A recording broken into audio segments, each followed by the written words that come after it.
Nos vamos a ir a un texto que prácticamente la Iglesia no conoce. Muchos de ellos todavía no han descubierto que aparece en las Escrituras. Estamos hablando de Efesios capítulo 2, versículo 8. Seguramente se lo saben de memoria la mayoría de los evangélicos. Otra cosa es que entiendan lo que dice el texto, porque a tenor de lo que podemos ver, no lo entienden. Efesios 2:8, porque por gracia sois salvos por medio de la fe, y esto no es de vosotros, porque es un don de Dios. A estas alturas de la historia de la humanidad, siglo XXI, y viendo el nivel de nulidad en el proceso de pensamiento de nuestra época, que raya el cero absoluto, ya ni nos sorprende la conducta que asumió Israel nada más salir de Egipto, y cómo en la primera ocasión que tuvo se hizo un becerro de oro. Se llamaba Apis. Y es exactamente lo mismo que hacía Egipto. Adoraba a un becerro de oro. Pues Israel exactamente igual, copió lo que hacía el país que le había sometido y le tenía en la esclavitud más absoluta, y siguió su proceso de adoración exactamente de la misma manera. Israel, nos dice Éxodo 32:4, está hablando Aarón, el líder religioso. Israel, estos son tus dioses que te sacaron de la tierra de Egipto. Y el salmo que hemos leído en la introducción profundiza bastante en todo lo que Israel a lo largo de su época, a lo largo de su historia, copió de las naciones vecinas. El versículo 19 del Salmo 106 nos dice: hicieron becerro en Horeb, se postraron ante una imagen de fundición, se ve que también eran católicos, así cambiaron su gloria, la gloria de Dios, por la imagen de un buey que come hierba. Olvidaron al Dios de su salvación, que había hecho grandezas en Egipto. Y luego más adelante el Salmo nos sigue relatando cómo sacrificaron a sus hijos y a sus hijas, a los ídolos. Los sacrificaron, como hacían las naciones vecinas. Lo triste de la historia es que podemos pensar qué falta de entendimiento tenía Israel, cómo pudieron acabar adorando imágenes y cómo pudieron acabar sacrificando a sus ídolos, a sus hijos ante los ídolos. ¿Cómo pudieron hacer esto? Sobre todo, cómo Dios tuvo misericordia de ellos, porque les envió una y otra vez desde temprano y sin cesar a los profetas, a quienes precisamente mataron. Así que cualquier voz disonante que se levanta para restablecer el culto verdadero a Dios y poner a la Iglesia en sintonía con lo que la palabra enseña, pues es un dictador, es un abusador, es un bla, bla, bla, bla, bla, bla, no queremos escucharle, no queremos oírle.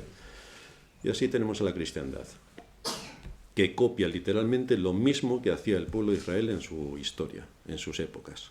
Lo mismo, copia lo que hacen las naciones vecinas y lo introduce en la Iglesia. ¿Que todos tienen mujeres líderes? Hombre, en la Iglesia no vamos a ser menos, tenemos pastoras.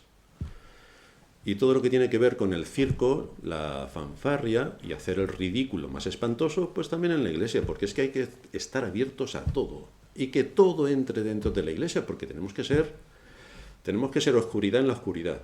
Pues desde luego lo están logrando de una manera astronómica. Así que el panorama no ha cambiado en absoluto.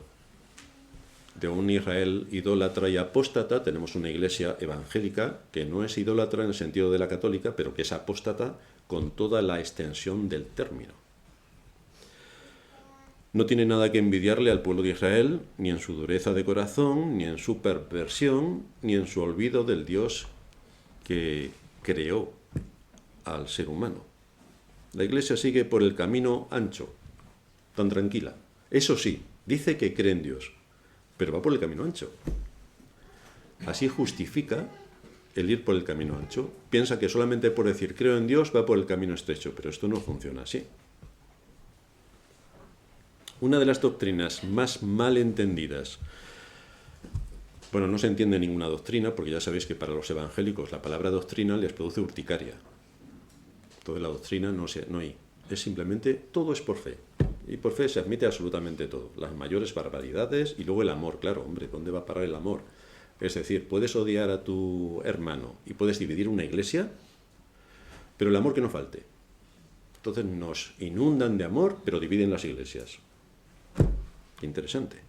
Una de las doctrinas más malentendidas, como decía, es la de la gracia de Dios para salvar. Una de las más malentendidas. Y esto es curioso porque la cristiandad asume que somos salvos por la gracia de Dios. Pero ¿cuáles son las implicaciones que tiene la gracia de Dios para salvar? ¿Cuáles son las implicaciones? ¿Qué es lo que quiere decir la Escritura cuando dice que somos salvos por la gracia de Dios? Repasando un poco la historia que ya hemos dicho, pero por amor a las personas que nos visitan y también a los que tomen este sermón de forma aislada, vamos a hacer un breve resumen. Esto es bastante antiguo. En la época de San Agustín, en el siglo V, se levantó Pelagio, quien decía que el pecado de Adán solo le afectó a él, como todo el mundo puede ver. Es decir, el día que pecares morirás. Y solo él se murió, porque como veis nosotros, ninguno nos morimos. Tenemos a Matusalén, que todavía debe andar por allí, por Persia, y tenemos al resto de la gente que no se ha muerto ninguno. Así están los políticos que no saben cómo pagar tantas jubilaciones, porque no dan abasto con todos los impuestos y como luego tienen que redistribuirlos en todos los que no se han muerto desde Adán. Así que Pelagio decía que el pecado de Adán solo le afectó a él, que Dios le ha dado al hombre una libertad por la que es capaz de hacer todo lo que pueda ser requerido de él. El libre albedrío. Y con esta historia del libre albedrío, pues la Iglesia evangélica, hombre, cómo no, no va a tomar el libre albedrío. O sea, no tomará ninguna doctrina, pero todo el cuento que le cuenten, ese se lo traga entero. Así que aquí tenemos el libre albedrío que todos los evangélicos defenderán hasta la muerte. Esto los católicos lo tienen también claro. El libre albedrío existe, como todo el mundo sabe. Pero los evangélicos también, que les gusta escuchar la retartaíla de sus adversarios religiosos, pues también lo toman como propio. En todo caso, esta afirmación sostiene en última instancia que el hombre se salva por sus obras, porque es que son tus obras las que te aportan lo que necesitas para la gracia. No es la gracia de Dios la que opera por la voluntad divina, es el hombre quien determina su destino eterno, incluso sin la gracia, porque si es buena persona, ¿qué falta le hace la gracia? La gracia es para los caídos, pero si no se ha caído, así estamos. Era tan evidente el tema que quien asestó un golpe mortal a esta perversión bíblica fue San Agustín. Y al igual que Pablo, descubrió que el hombre está muerto espiritualmente y que su única justicia proviene de Cristo. Por eso, estudiando el Antiguo Testamento, encontró que el justo por la fe vivirá. Así que la fe es lo que la gracia de Dios nos da para que podamos creer en Él. Y dado que sin fe es imposible agradar a Dios, es lo que necesitamos para poder creer a Dios y ser llamados sus hijos. Pasan los siglos, llegamos a la época de la Reforma, siglo XVI. Jacobo Arminio, que vivió entre los años 1560 y 1609, fue pastor en Ámsterdam. Claro, si vamos a fichar a alguien, que sea alguien interesante. También fue profesor en la Universidad de Leiden. A Arminio le fue dado precisamente el encargo de refutar a aquellos que atacaban la doctrina de la predestinación, porque la palabra predestinación no aparece en la Biblia según ellos. Ahora, la palabra libre albedrío sí. O sea, uno se coge la concordancia, busca libre albedrío y te aparecen 500 o 600 referencias. Ahora, tú buscas predestinación y no aparece ninguna, según los evangélicos. A lo mejor es al revés, pero ¿a quién le importa estudiar la Biblia? Así que se le encargó el refutar a los que atacaban la predestinación. Pero cuando se introdujo este hombre en el tema, resultó que cambió de bando y tomó los principios establecidos por Pelagio, 12 siglos antes. Claro que a esto le ayudaron también los escolásticos, que le aportaron bastante información. Esta doctrina, la doctrina arminiana, se llama así por el apellido de Arminio, Jacobo Arminio, la doctrina arminiana, es la que cree el 90% de las iglesias evangélicas y el 100% de las católicas. Así estamos. Maquillan el pelagianismo para hacerlo mucho más digerible y lo dulcifican con el escolasticismo. En realidad los evangélicos no saben que son arminianos, no lo saben. Como nacen por generación espontánea, pues no saben ni lo que son, ni tampoco les importa. Es decir, estamos en una sociedad donde se intenta quitar a todo ser humano sus señas de identidad. Por eso vemos a gente por la calle que parecen indios arapahoes, pero si sois europeos, ¿qué mal les da? Hay que cambiar la identidad. Y así nos encontramos en la Iglesia evangélica también, que no sabe cuál es su identidad, no sabe cuál es su historia, no sabe de dónde viene, no sabe por qué cree lo que cree, no sabe qué es lo que tiene que defender, no sabe cómo le están engañando, no lo sabe ni tampoco le importa. Así que siguen ahí tan tranquilos. En la Universidad de Leiden, en el año 1603, Arminio fue acusado de pelagianismo por sus mismos colegas. El pelagianismo, en el siglo V, fue declarado hereje por la Iglesia. Y aquí vuelve a salir. Los seguidores de Arminio entonces publicaron en el año 1610 un manifiesto con 5 puntos. En el primero decían que Dios ha decidido destinar para la salvación a aquellos que creyeran en Él. Y esto es lo que ya hemos dicho muchas veces, es que Dios es un adivino, que vio lo que iba a pasar en el futuro y dijo, anda, este es buena persona, pues lo voy a salvar. No sé si esto tiene mucho que ver con la gracia de Dios, pero desde luego con ser adivino, según los evangélicos, sí. En segundo lugar, ellos dijeron que Cristo murió por todos los hombres, pero de manera que solo los fieles gozarán de su perdón. Así que la muerte de Cristo es universal, pero solamente aquellos que son buenas personas se salvan. No sé si esto no contradice la doctrina de las obras, es decir, que somos salvos por las obras, pero según lo que dicen, tiene toda la pinta de que somos salvos por las obras. En tercer lugar, que el hombre recibe la fe salvadora mediante la gracia divina. Porque si por gracia sois salvos por medio de la fe, bueno, en este punto 3 reconocen que viene así. Pero, añaden el punto 4, se puede resistir a esa gracia o disponerse a recibirla, y esto queda a la elección del ser humano. Y este es el punto que hoy vamos a ver. Y en quinto lugar, ellos decían que no se excluye la posibilidad de perder la gracia, de perder la salvación. No se excluye. Un sínodo nacional de la Iglesia se convocó en la ciudad de Dort en el año 1618 para examinar las enseñanzas de Arminio, que estaba pulverizando toda la cristiandad. Tú predicas la verdad y te escuchan 4. Predicas la mentira y son 4.000 millones. Esto solamente lo podéis ver ahora en los seguidores de YouTube que de tanta lata nos dan. Sale uno que dice una payasada monumental, 250.000 visualizaciones. Tú dices la verdad y te escucha tu mujer y tú. Estupendo. Pero ¿a quién le importa la verdad? ¿A quién le importa la verdad?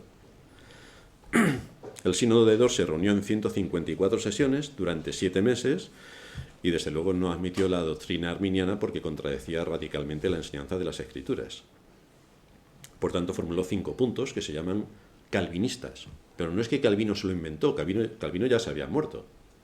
Simplemente que la Iglesia, los seguidores de Arminio redactaron 5 puntos y como respuesta a sus 5 puntos, pues establecieron los 5 puntos, que son las 5 doctrinas de la gracia que nosotros defendemos y que son conocidas vulgarmente como los 5 puntos calvinistas. Y son completamente opuestos a la doctrina arminiana en todo, absolutamente en todo. Esto es como cuando en los regímenes comunistas te dicen, ¿tú crees en Dios? Sí. ¿Dios te da de comer? Sí, pues que te dé, que te llene el plato. Si Dios te da de comer, pues esto es igual. Aquí estamos en las antípodas de todo lo que la Iglesia en general cree, estamos en las antípodas. Spurgeon, hablando de este tema, dijo, no es una novedad lo que estoy predicando, ni es una nueva doctrina.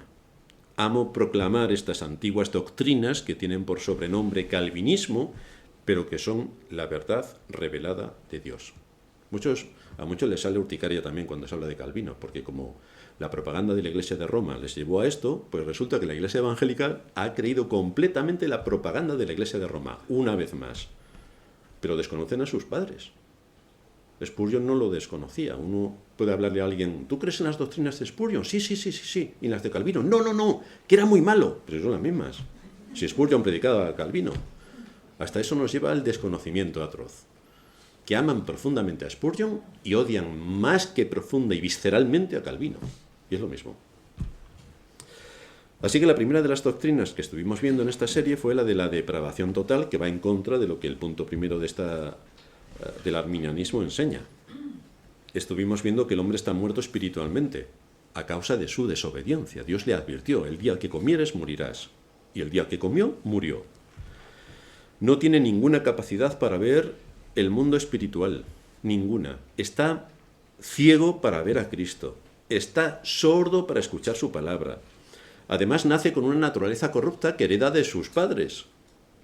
La hereda.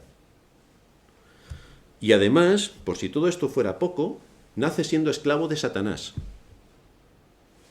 Vamos, con todo a su favor para entender el bien que Dios tiene dispuesto. En segundo lugar, la doctrina de la elección incondicional.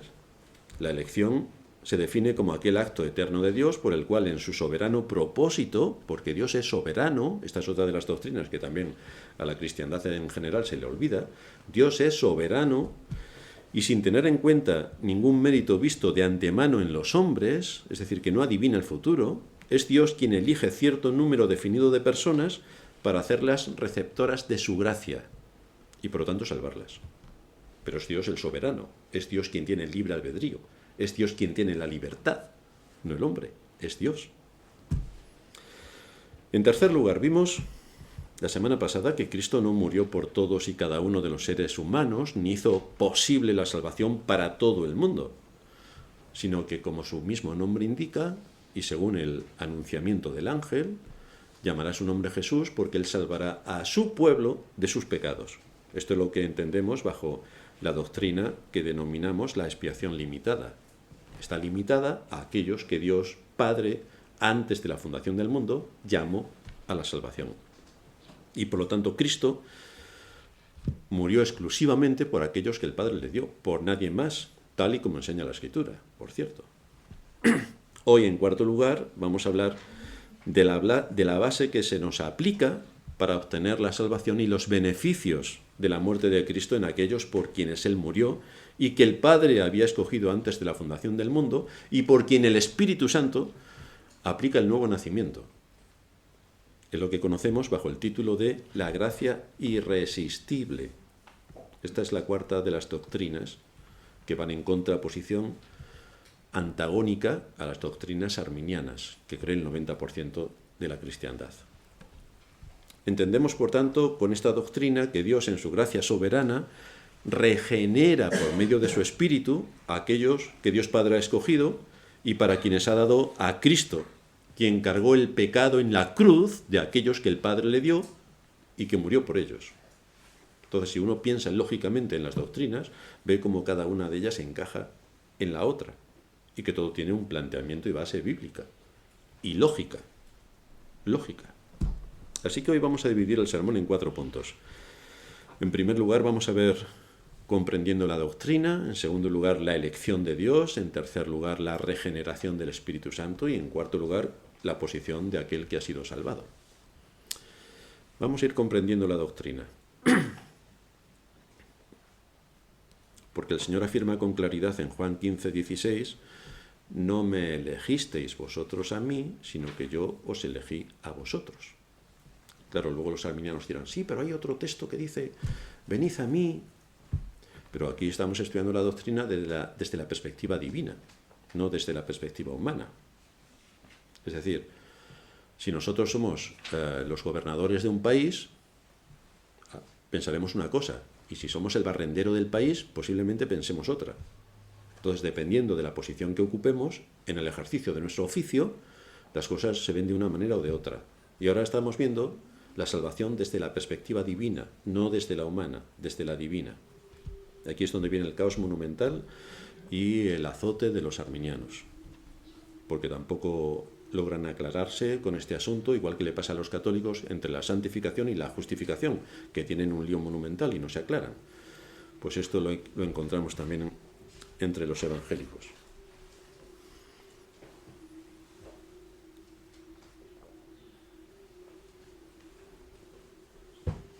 Es Dios quien toma la iniciativa en la salvación y lo hace de pura gracia, que Él otorga a quien quiere, porque para eso es Dios. Él otorga su gracia a quien quiere. Como vimos la semana pasada, Guillermo de Ockham, uno de los escolásticos, decía: un incrédulo puede merecer la gracia de Dios haciendo las cosas lo mejor posible. Pero entonces no te salvas por gracia por medio de la fe, te salvas por tus obras. Y sigue diciendo: Dios concederá gracia santificadora a los que se comporten como buenas personas por su propia voluntad, y esta gracia los capacitará para lograr la salvación eterna. Es decir, tú eres una buena persona, y entonces Dios, que ha visto de antemano que tú eres buena persona, como todo el mundo sabe, porque no eres hijo de Adán, ni eres esclavo de Satanás, ni estás muerto espiritualmente, entonces eres una buena persona, pues Dios, que ve que eres una buena persona, dice: pues lo voy a salvar, le voy a dar mi gracia para que se salve. Esto como cuento está bien, pero no es lo que enseña la Escritura. Así que el relato, como de los muchos relatos que hay, gracias por ser infectados de la doctrina romana, pues la Iglesia cristiana evangélica se lo cree. Pero esto no es lo que enseña la Escritura. Es completamente imposible que un ser que está muerto espiritualmente, que está corrompido hasta la médula, y que es esclavo de Satanás, pueda hacer buenas obras para que Dios de antemano lo mire y entonces le elija. Como cuento, repito, está bien, pero no es lo que enseña la Escritura. Los evangélicos que tanto presumen de la Biblia, resulta que la Biblia es lo que más ignoran. Y muchos evangélicos que nos escuchan a través de las redes dirán: no, nosotros conocemos la Biblia, recítame el primer mandamiento. Y te dirán: amarás a Dios sobre todas las cosas. Vaya, ya te hemos pillado. Eso es lo que dice la Iglesia Católica, pero no es lo que dice Éxodo 20. Bueno, pero da igual. Hombre, pero si da igual, o sea, en asuntos legales da igual. Cuando la ley es sumamente específica. ¿Cómo que da igual? Pero así están los evangélicos, que les da todo igual. No les importa su enseñanza, la enseñanza de la Escritura. Se acercan a la Escritura con prejuicios, siguen el relato y la propaganda que desde las filas de los romanos les han repetido, y lejos de tener un espíritu enseñable para que cuando se les muestran las doctrinas las puedan entender, más bien te atacan, te dicen que eres un listo y te dicen de todo menos guapo. Pero aquí no se trata de ser más listo o menos listo, sino estudiar. Dios nos ha dado a todos, al menos a la mayoría de la gente, nos ha dado ojos, y solamente tenemos que poner una buena disposición para estudiar. Y si estudias, llegas a conclusiones lógicas, como pasa en cualquier oficio. Los que han estudiado ingeniería informática, pues no te quiero ni decir la de horas que han tenido que invertir para que les cuadre todo en su mente y aprender los procesos. O cuando uno entra nuevo en una empresa, te tienes que aprender todos los procesos internos de esa empresa, que te duele hasta el alma. Entran a una iglesia, no pasa nada, puedes venir con todos los prejuicios que tenías, puedes ser santero, curandero, idólatra, no pasa nada, aquí con el amor todo se cubre y todo el mundo sigue siguiendo su propio camino. Pero esto no funciona así, si uno estudia la Escritura, claro. Cuando decimos que la gracia de Dios es un don gratuito, queremos decir que no existen condiciones para obtener este don, no existe. Dios no es que mire de antemano si eres buena persona y entonces diga: pues le voy a dar mi gracia a esta persona. No. No tenemos que hacer nada para que Dios nos elija para la salvación. No tenemos que hacer nada. Aunque sí tenemos que hacer muchas cosas cuando Dios nos ha salvado. Esto también los evangélicos lo creen exactamente al revés. Tienes que hacer muchas cosas, y los católicos ni te cuento. Tienes que hacer muchas cosas para que Dios te salve, y luego cuando te salva ya no tienes que hacer nada. Pues ya te he salvado. Pero la Escritura enseña exactamente lo opuesto. No vas a hacer nada para que Dios te salve, porque Dios te salva. Pero cuando te ha salvado, es como cuando un niño viene a la vida. No va a hacer nada para nacer. Pero cuando nace, lo mismo tiene hambre. Y cuando va creciendo, lo mismo anda a gatas y te abre los cajones y te saca todo lo que hay dentro de los cajones. Y cuando crece un poco más, te dice: ¿y la paga?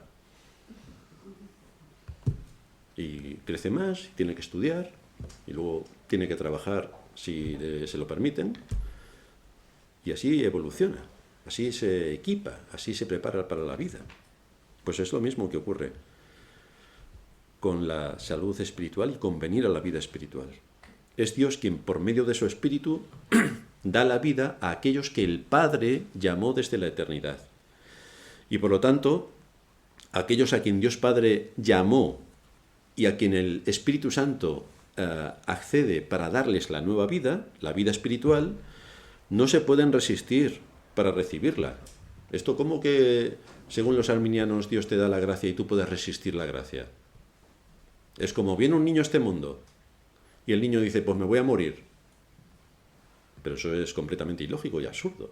¿Cómo que alguien que viene a la vida espiritual dice que no le interesa la vida espiritual? Pues ya no depende de que le interese, es que ya ha venido a la vida. Ya es un ser vivo, espiritualmente hablando. Por eso llamamos a esta doctrina gracia irresistible, porque cuando el Espíritu Santo opera el nuevo nacimiento, ya has nacido. Ya no puedes hacer nada, ya has nacido. Cuando decimos que el hombre no puede rehusar la gracia de Dios, estamos diciendo exactamente lo opuesto a lo que se predica en la mayoría de las iglesias evangélicas, y en todas las católicas, y por supuesto las ortodoxas y todas las demás. Es lo opuesto. Desde hace siglos se enseña una doctrina perversa que dice: Dios hizo la salvación posible o disponible para todos los hombres cuando envió a Cristo. Y, por lo tanto, ya hemos visto en sermones pasados cómo la salvación, según ellos, depende del hombre. La salvación depende del hombre. El hombre tiene que decidir si quiere ser salvado. Pero ¿qué error presenta esta postura que asumen? Pues el primer error es que desconocen completamente la Escritura. Porque si estudian la Escritura verán que no es así desde la perspectiva divina. Porque si fuera así, si aceptara lo que la cristiandad en general defiende, la fe sería un mérito. Yo pongo la fe, pongo mi fe. En muchas confesiones de las iglesias evangélicas se detalla que tú tienes que aportar tu fe. Pero en el momento en el que yo aporto mi fe, es una obra mía. Es mi fe la que yo aporto. Así que Dios me debe algo, porque al final yo hago una aportación. Curiosamente la Escritura dice que por las obras de la ley ningún ser humano se justificará. Y resulta que la cristiandad dice que se justifica por medio de la fe, que ellos ponen por sí mismos. Pero esto es incongruente con la enseñanza de la Escritura. El hombre no tiene capacidad por sí mismo para decidir algo respecto a su salvación, porque además el hombre no desea su salvación. El hombre es enemigo de Dios desde que nace. Es su más mortal enemigo. Y nos dice la Escritura que Dios está airado con el pecador todos los días. Claro que alguien dirá, pero yo no soy pecador. No voy a decir ningún comentario adicional. Pero el asunto es que todos hemos pecado. Todos estamos destituidos de la gloria de Dios. No hay justo ni aun uno. No hay quien entienda. No hay quien busque a Dios. Nada. Si Dios no opera por su gracia a través de su Espíritu el nuevo nacimiento, no hay absolutamente nada que hacer. Cuando decimos que somos salvos por gracia, estamos afirmando que nuestra salvación es el libre don del Dios soberano. Es lo que decimos cuando afirmamos que somos salvos por gracia, según lo que enseña la Escritura. Y como Dios es libre, actúa de acuerdo a su voluntad soberana para llamar a su pueblo, porque Él es libre, nosotros no. Bla, bla, bla, bla con el libre albedrío, pero no tenemos ninguna libertad. Es un regalo que no permite ser rechazado por parte de quien lo recibe. Es Dios quien saca del reino de las tinieblas a una persona y la lleva al reino de Cristo. Esta es una obra exclusiva del Espíritu de Dios. El sujeto pasivo es el ser humano. No puede hacer nada ante este hecho soberano. Viene a la vida por la voluntad de Dios, no por la suya. No puede hacer nada. Es aquellos a quienes Dios elige, a quienes les imparte el don de la fe, porque dice la Escritura que sin fe es imposible agradar a Dios, así que necesitamos la fe. Y la Escritura dice también que la fe es un don de Dios y que no es por obras para que nadie se gloríe. Lo matiza con bastante claridad. Y entonces, ¿por qué la cristiandad no lo entiende? Si es bastante claro, ¿por qué no lo entiende? ¿Cuántos prejuicios entran en juego para negar una realidad tan tajante que muestra la Escritura?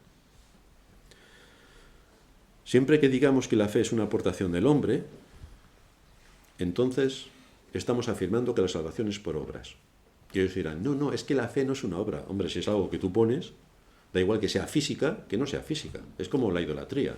Da igual que tengas a la Virgen María o a la Virgen de Montserrat o a las 27 millones de vírgenes que hay para inclinarte ante ellas, o que cuando llegues a casa empieces a darle a los billetes. Ah, que ahora son digitales. Entonces cojas tu teléfono y te pases 17 horas contando los billetes o en las redes sociales haciendo el panoli. Tienes un ídolo. No es una imagen física de fundición, pero el móvil es un ídolo para muchas personas. Pues de esto es lo que nos está hablando la Escritura. La fe, en ese sentido, no es algo tangible, pero es una aportación tuya, intangible, pero es aportación tuya. Por lo tanto, es una obra también que estás poniendo para tu salvación. Admitir, por tanto, que la fe es mi aportación es volver al catolicismo romano, de donde muchos todavía no han salido. Pero es ahí donde están los evangélicos, en un tema tan crítico como este, pensando igual que los romanos. Que si pensaran igual que el Imperio Romano estaría bien, por lo menos teníamos grandeza, pero pensar igual que los católicos romanos es que ya es bastante degradante.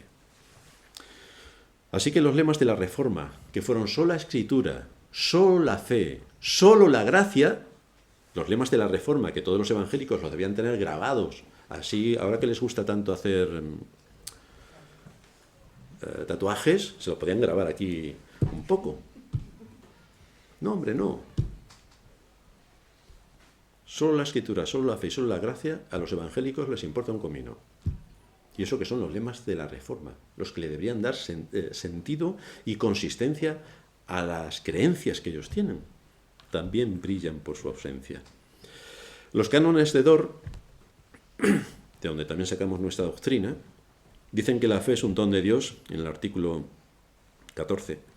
La fe es un don de Dios, no porque sea ofrecida por Dios a la voluntad libre del hombre, sino porque le es infundida al hombre.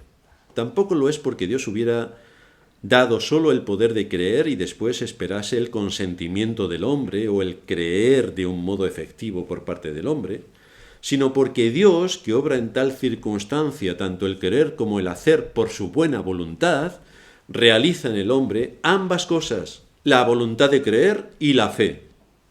Es Dios quien está operando todo esto por medio de su Espíritu, para traer a la vida lo que estaba muerto. Es Dios quien opera. No merecemos nuestra salvación. No la merecemos. No podemos hacer nada, absolutamente nada, para merecer nuestra salvación. No ganamos nuestra salvación con algo que nosotros podamos hacer y que aportemos para que Dios se fije en nosotros. Nuestra salvación es un don inmerecido. Esto es la gracia. Un don inmerecido, la gracia. Por tanto, cuando decimos que somos salvos por gracia, queremos decir que nuestra salvación es el libre e inmerecido regalo de Dios, quien según su voluntad lo otorga a quien Él quiere libremente. No a todo el mundo, a quien Él quiere. Estos son los que fueron entregados a Cristo. De los que me diste, no he perdido ni uno. Estos son los que fueron entregados a Cristo. Esto nos lleva a nuestro segundo punto, la elección de Dios. Al principio del Evangelio de Juan se destaca que los que reciben a Cristo se convierten en hijos legítimos de Dios. Los que creen en el nombre de Cristo lo son por la obra que Dios ha hecho en ellos por medio de su Espíritu para traerlos a la vida, operando el nuevo nacimiento. Y también luego Cristo muriendo en su lugar. Una vez que la ley ha sido satisfecha porque nuestra deuda delante de la ley la ha pagado Cristo, entonces Dios nos adopta como hijos, cosa que antes no éramos. Ya sabéis también lo que hemos repetido en numerosos sermones, que la cristiandad se cree que todos los que vivimos en este mundo somos hijos de Dios, nuevamente en contra de toda la enseñanza de la Escritura. Juan dice en el capítulo 1, versículo 11, que a lo suyo vino y los suyos no le recibieron, mas a todos los que le recibieron, a los que creen en su nombre, les dio potestad de ser hechos hijos de Dios. Y aquí también se acogen los arminianos para decir, pues lo está diciendo clarísimamente, a todos los que le recibieron, los que quieran, a los que creen en su nombre, los que quieran, a estos les dio potestad de ser hechos hijos de Dios, a aquellos que quieran, si no hubiera otro versículo después, que rebate completamente esta posición, porque dice que estos que le han recibido, los que han creído en su nombre, y a los cuales les ha dado la potestad de ser hechos hijos de Dios, a estos no son engendrados de sangre, es que no te tienes que ir 17 capítulos después, es que es el siguiente versículo. No son engendrados de sangre, ni de voluntad de carne, ni de voluntad de varón, sino que son engendrados por Dios. Estos son engendrados por Dios. No se les deja a su libre albedrío. Es que estos ya han sido tomados por Dios, ya han sido engendrados directamente por Dios. Por eso son hijos de Dios, porque son engendrados por su Espíritu. La gente cree que ellos mismos pueden venir a la vida. La gente cree, la cristiandad, claro, que ellos pueden escuchar a Cristo estando muertos. Y entonces pueden decidir si se convierten o no. Pueden decidir si cambian de reino o no. Es decir, tú eres cubano. Pues llegas aquí a España y dices, pues yo me voy a hacer español porque quiero. Mañana soy español. Ah, muy bien. ¿Y la ley? A lo mejor hay que hacer algunos trámites legales, digo yo, no sé. Pero parece ser que en el mundo espiritual esto no existe para los evangélicos. Pueden escuchar a Cristo estando muertos, pueden decidir si se convierten o no estando muertos, pueden cambiar de reino o no sin ninguna capacidad legal, pueden pasar de muerte a vida porque ellos quieren, esto a pesar de ser esclavos de Satanás. Pero fijaos lo que dice la Escritura en Juan 3:6. Lo que es nacido de la carne, carne es, y lo que es nacido del Espíritu, Espíritu es. Entonces, si alguien no viene a la vida por medio de la operación que lleva a cabo el Espíritu, regenerando o produciendo el nuevo nacimiento, ¿cómo puedes tú despertar a la vida? ¿Cómo puedes estar vivo espiritualmente si el Espíritu no ha hecho nada? ¿Qué sentido tiene el versículo? Lo que es nacido de la carne, carne es, y esto lo recibimos de nuestro padre Adán, y lo que es nacido del Espíritu, Espíritu es, y alguien puede venir a la vida y decidir todo esto sin que el Espíritu haya actuado. Es que el Espíritu actúa después de que te conviertes. Vaya. Vosotros no lo sabéis, pero en medio de nosotros hay muchos seres invisibles que están esperando que les preguntemos si quieren venir a la vida. Y entonces, ¡pam!, pues aparecen aquí por magia, ya con cuerpos no etéreos, sino físicos como nosotros, porque le hemos preguntado. Porque esto, pasándolo al otro campo, es exactamente lo que cree la cristiandad en general, lo cual es absurdo en grado superlativo. Solamente si se hicieran preguntas, encontrarían la necedad de sus respuestas. De Adán nacen pecadores muertos. De Adán nacen hijos de ira. Y de Adán nacen esclavos del pecado. Esto es lo que nos ha dado Adán. Una herencia espectacular. Pero es nuestra herencia. Y nadie con esta herencia puede hacerse hijo de Dios porque Él quiera, sin más. Lo que hace el Espíritu Santo es dar vida a aquellos que Dios en su propósito eterno llamó a la salvación por su gracia. Esto es lo que hace el Espíritu Santo. Este nuevo nacimiento es una obra exclusiva del Espíritu de Dios, exclusiva suya. Nadie puede venir a la vida si no es a través de la operación que realiza el Espíritu Santo. Y este es el medio por el que los hombres van a mirar a Cristo, y van a creer en Cristo, y van a aceptar a Cristo, y van a abrazar a Cristo. Por eso dice también Juan 3:14 que como Moisés levantó la serpiente en el desierto, así es necesario que el Hijo del Hombre sea levantado para que todo aquel que en él cree no se pierda, mas tenga vida eterna. Pero solamente creen si el Espíritu Santo ha operado el nuevo nacimiento. No cree cada uno porque quiere.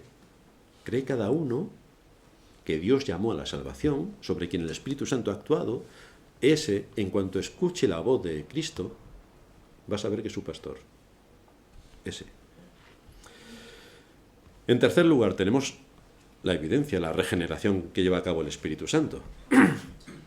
Uno de los grandes consuelos que Cristo ha dado a su pueblo es la seguridad de que en medio del pueblo de Dios va a morar el Espíritu Santo. Hay una promesa específica para que cuando la Iglesia de Dios se reúne, hoy en el Día del Señor, el Espíritu de Cristo esté entre nosotros. El Señor define al Espíritu Santo como al Espíritu de verdad, el Consolador, el Espíritu de santificación, que es lo que significa Espíritu Santo. Por eso en Juan 14:16 nos dice la Escritura, yo rogaré, está hablando el Señor, yo rogaré al Padre y os dará otro Consolador para que esté con vosotros para siempre. El Espíritu de verdad. Ahora, ¿a la Iglesia le interesa el Espíritu de verdad? ¿O le interesa el circo? Al cual el mundo no puede recibir. Al cual el mundo no puede recibir. Entonces, esto de que Cristo murió por todos los hombres, esto es de que la gracia de Dios es universal, pero si la Escritura dice que el mundo no va a recibir al Espíritu, porque el Espíritu no va a estar produciendo nuevo nacimiento en todos y cada uno de los seres humanos del mundo, no lo hará. El mundo no puede recibirlo porque no lo ve ni le conoce, pero vosotros le conocéis, porque mora con vosotros y estará en vosotros. Esta es la obra que hace el Espíritu Santo sobre aquellos que Dios Padre llamó a la salvación. Y el Señor sigue diciendo en Juan 15:26 que cuando venga el Consolador a quien yo os enviaré del Padre, el Espíritu de verdad, el cual procede del Padre, insiste, Él dará testimonio acerca de mí. Él hablará todo lo que tiene que ver con los aspectos vitales de la salvación. El Espíritu es el que mueve a la Iglesia, es el que nos da vida como Iglesia. Muchos dicen, donde está la Iglesia está el Espíritu. No, no. Donde está el Espíritu está la Iglesia. Así que si leéis o escucháis alguna de las publicaciones que hay que dicen, hoy domingo a las 7 de la tarde convocamos al Espíritu Santo para que venga, en fin. Esto lo hace Hacienda, pero nadie más. Esto que convocamos al Espíritu, pero esto es una blasfemia. Es el Espíritu el que convoca. Tú no convocas al Espíritu. O sea, hasta ese grado y nivel llega la ignorancia de los que se llaman creyentes.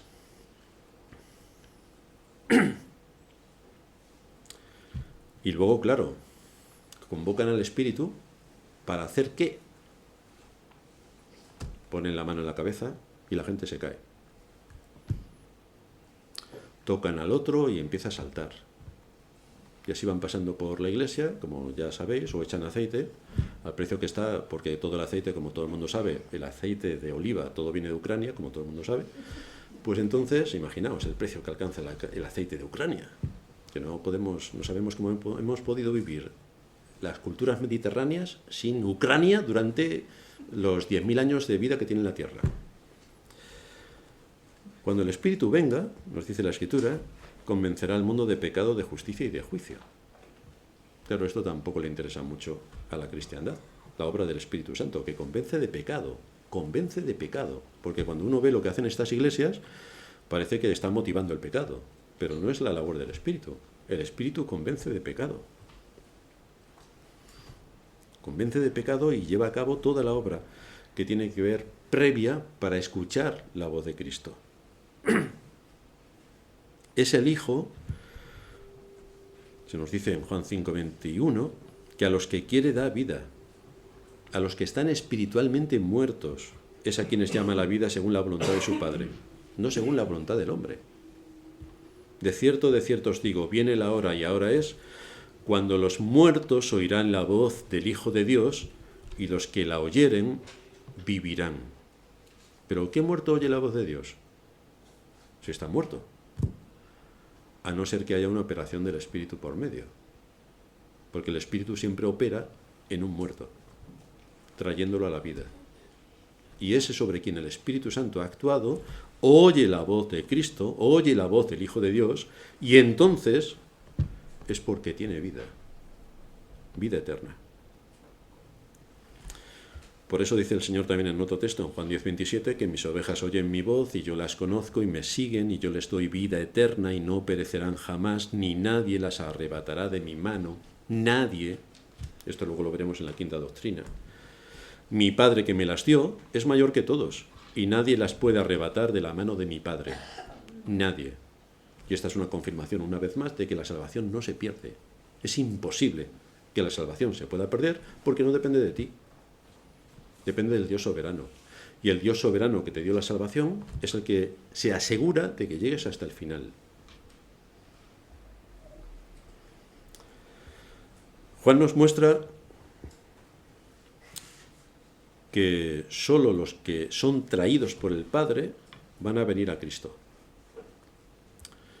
Y más adelante, en los textos que aparecen en Juan, el Señor le dice a sus discípulos que la capacidad de acudir a Él para obtener la vida eterna era dada únicamente por el Padre. Juan 6:65, por eso os he dicho que ninguno puede venir a mí si no le fuere dado por el Padre. Ninguno puede venir a mí. No es que no quiera, es que no puede. Según lo que nos muestra el Evangelio de Juan, aquellos que fueron escogidos por el Padre son redimidos por el Hijo y son regenerados y capacitados para creer por el Espíritu Santo. Esta es la obra de la Trinidad, la obra trina que lleva a cabo la salvación. Por eso dijo el Señor: yo soy el camino y la verdad y la vida.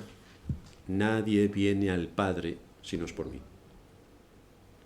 Así que no hay otro camino para llegar a Dios salvo Cristo. Y Cristo muere solamente por aquellos que el Padre le dio. Lo que vemos aquí es la secuencia continua y permanente de a dónde nos llevan las doctrinas y cómo una está enlazada con la otra. Y son no se pueden desligar la una de la otra, porque están íntimamente unidas.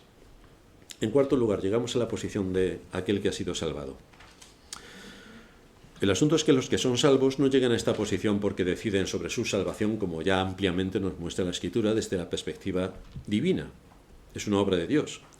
Pero sí que a aquellos que han sido llamados por Dios a la salvación, se les requiere de ellos la santificación. Es decir, ¿cómo vas a vivir a partir de ahora? Este es nuestro deber una vez salvados: actuar en consecuencia a lo que Dios ha hecho en nosotros al darnos la vida. Esto es lo que viene después. No confundamos lo que el Espíritu hace dándonos la vida con lo que nosotros tenemos que hacer después de que nos ha sido dada la vida. En el nacimiento somos pasivos, pero cuando hemos venido a la vida ya no somos pasivos, somos activos. Vamos a ver algunos aspectos de la vida espiritual de los creyentes que nos van a resultar interesantes. El primero es en relación con el verdadero conocimiento, porque como ocurre en cualquier ciencia, tenemos que tener un conocimiento profundo de la materia de la que estemos tratando para saber argumentar, defender y evitar los errores. Lo primero que tenemos que tener en cuenta es en qué situación estamos en relación con el verdadero conocimiento. Y lo que nos muestra la Escritura es que aquel que ha venido a la vida ya no es ciego. Ya no es ciego. Juan 8:12. Jesús les habló diciendo: yo soy la luz del mundo. El que me sigue no andará en tinieblas, sino que tendrá la luz de la vida.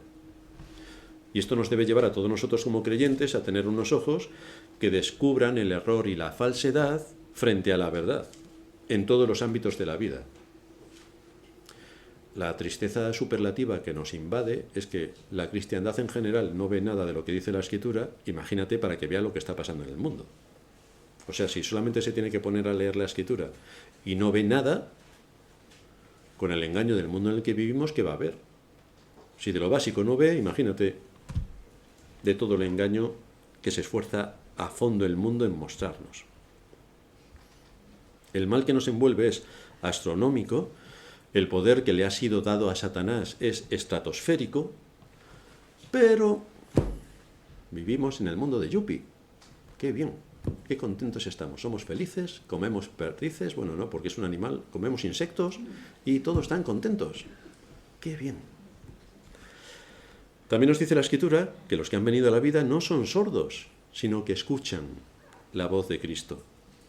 A este abre el portero y las ovejas oyen su voz, y a sus ovejas llama por su nombre. Así que nuestros oídos han sido abiertos espiritualmente y debemos estar atentos a todo lo que la palabra de Dios tiene que decirnos. Bueno, pero es que no me gusta cómo predica Sorín. Vaya. Pero es que cuando alguien se sube al púlpito no tenemos que ver si es Sorín, si es el pastor, si es Valentín o Martín. Tenemos que ver qué es lo que Dios me está diciendo a través del mensajero. O matamos al mensajero. Porque si nos ponemos a matar al mensajero estamos igual que los israelitas, que a todos los profetas los mataron. Bueno, creo que quedó alguno por ahí, libre. Pero si nos vamos a Isaías, por ejemplo, lo descuartizaron. Vaya, esto era amor que tenían por el prójimo. Así que todos los que les hablaron la palabra de Dios acabaron con ellos, porque atentaba contra sus deseos o inclinaciones. Entonces lo mejor, cuando no queremos que el mensajero nos moleste, es matamos al mensajero y ya estamos genial. Acordaos de todas formas que el mayor castigo que Dios puede traer para los creyentes es quitarle a sus pastores. ¿No queréis pastores? Pues no os preocupéis. Así que quizá haya que orar en ese ámbito para que tengamos oídos para escuchar lo que la palabra de Dios cada día del Señor tiene que decirnos. Si estudiamos las Escrituras, podemos ver el alcance al que nos llevan las Escrituras en todas las áreas de la vida, en todos los ámbitos donde se desarrolla la actividad del ser humano. De hecho, con la Reforma hubo una revolución en las artes, en las ciencias y en las letras, porque la Escritura afectó a todos los ámbitos de la vida. Hoy no. Hoy no rezamos de casualidad, porque si no, vamos, si se despista un poco alguno de nuestros antecesores, estaríamos aquí con los padres nuestros, igual que los católicos romanos. Pero hay muchas cosas que tenemos que hacer en este mundo. No queremos ser buenistas, ni tampoco, como buenos protestantes que somos, queremos seguir el relato, cuentacuentos de los políticos infames que nos rodean y sus hábiles tretas de ingeniería y manipulación social, que afectan a la constitución del ser humano, porque ya no somos hombre, hombro, ya no sabemos ni lo que somos, con 60 y pico géneros distintos o sexos distintos, o ya no sé cómo se llaman. Lo que sí sé es que Dios creó al hombre como hombre y mujer. Y que yo sepa, en una estructura molecular unipersonal, o eres hombre o eres mujer, pero vamos, en nuestros días ya no. Entonces, ¿cómo la Iglesia se puede tragar todos estos cuentos de los políticos infames que nos gobiernan? ¿Cómo podemos aceptar que se afecte a la constitución del ser humano, a la familia, a la vida, a la conciencia, a la propiedad, y la Iglesia esté tan tranquila sin moverse? Bueno, sí se mueve. Si hay un partido de fútbol en hora de la Iglesia, como sabéis, sobre todo en Hispanoamérica, la gente no va a la Iglesia porque va a ver el fútbol, claro. A todo eso se reduce la actividad que puede desarrollar la Iglesia. No solamente es irrelevante, es que no existe. En todos los ataques que está recibiendo el ser humano como constitución o como creación de Dios, la Iglesia ni se mueve. Tampoco es que la Iglesia a nivel institucional se tenga que meter en temas políticos, pero queridos hermanos, que cada uno sabe la función que tiene que hacer en el medio donde Dios le ha puesto y luchar, y si es posible llegar a presidente antes de que lo maten y pueda hacer algo positivo por el mundo en el que vivimos. Claro que tenemos la absoluta seguridad de que no va a llegar a presidente ninguno de los creyentes, porque antes lo matan, si es un verdadero creyente. Pero bueno, de algo hay que morir. En definitiva, tenemos que ser responsables delante de Dios con aquello que Él ha puesto en nuestras manos. Y desde luego lo que ha puesto es que no nos traigamos el cuentacuentos que nos cuentan y que defendamos allí donde estamos la verdad según las Escrituras. Porque vivimos en el mundo de la mentira. Así que muchas cosas tenemos que defender para no caer en el cuentacuentos. Juan 18:37, le dijo Pilato al Señor, luego, ¿tú eres rey? Respondió el Señor, tú dices que yo soy rey. Yo para esto he nacido y para esto he venido al mundo, para dar testimonio de la verdad. Todo aquel que es de la verdad oye mi voz. Así que lo mismo tenemos que hacer algo más de lo que hacemos. Lo mismo tenemos que hacer algo más de lo que hacemos. Otro aspecto en relación con la vida espiritual de los creyentes, nuestros afectos espirituales, nuestros sentimientos. El Señor da por hecho que sus seguidores lo amarán. Si me amáis, guardad mis mandamientos. Claro, esto en la cristiandad también nos resulta sorprendente, porque según los cristianos evangélicos, como no estamos bajo la ley, sino bajo la gracia, no hay que guardar los mandamientos. Anda, pero entonces aquí se ha equivocado el Señor. Si me amáis, guardad mis mandamientos. ¿O cómo es esto? ¿O quien se ha equivocado son los que se llaman cristianos?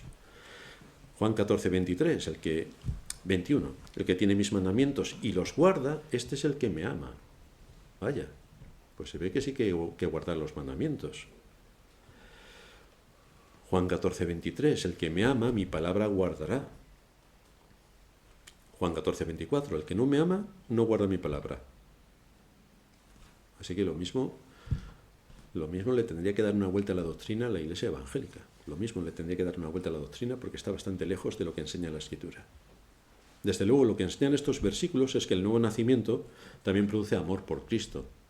y un compromiso fiel de guardar los mandamientos del Señor. No para ser salvos, sino porque somos salvos. Y la evidencia se muestra en que andamos según la voluntad de Dios, expresada con bastante precisión en los 10 mandamientos. Esto es lo que enseñó el Señor, esto es lo que enseñó el apóstol Pablo, y esto es lo que enseña la Escritura en general. ¿A qué conclusión nos lleva todo esto? Pues que es por la soberana e irresistible gracia de Dios, que es quien salva a quien quiere, el método que él usa para protegernos del príncipe de las tinieblas, para sacarnos del reino de la oscuridad y llevarnos al reino de la luz. Nuestra lucha, dice la Escritura, no es contra carne ni sangre, sino contra poderes y potestades de las tinieblas. Pero aparte de los marcianos, ¿alguien cree en esto? ¿La Iglesia cree en esto? Porque tenemos un ataque continuo para erradicar todas las doctrinas, todos los principios, todos los valores y absolutamente todo lo que la Escritura nos enseña que debemos defender como Iglesia. Nuestra lucha no es contra carne ni sangre, sino contra poderes y potestades de las tinieblas.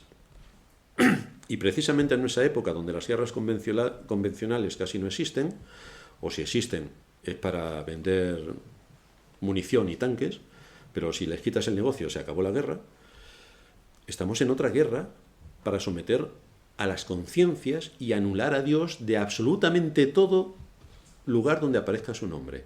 Ya sabéis que en la Constitución de la Unión Europea se quiere quitar todo vestigio de cristianismo, claro. Se quiere anular absolutamente todo lo que tenga que ver con Dios. En los colegios, antiguamente, o por lo menos antiguamente, cuando yo era pequeñito, que también lo fui,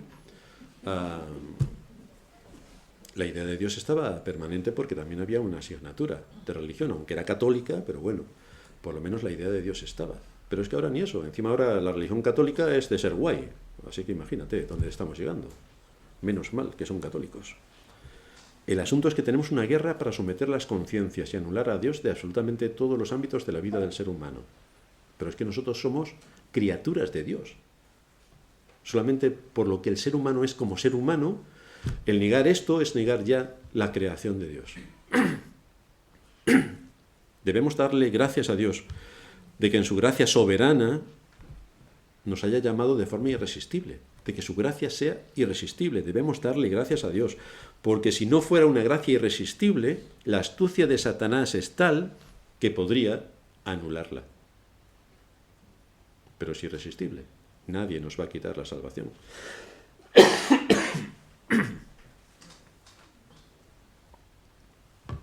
No somos lo bastante fuertes como para enfrentarnos con las huestes infernales. Bueno, ni siquiera contra un ángel podríamos hacer nada, porque son seres sumamente poderosos. Por eso necesitamos la gracia de Dios, para que nos sustente, para que nos guarde, para que nos preserve y para que nos lleve hasta aquel gran día cuando entremos en nuestro reino celestial. Por esta razón vino Cristo, para vencer a los enemigos del hombre y para entregar su vida por aquellos que el Padre le dio antes de la fundación del mundo.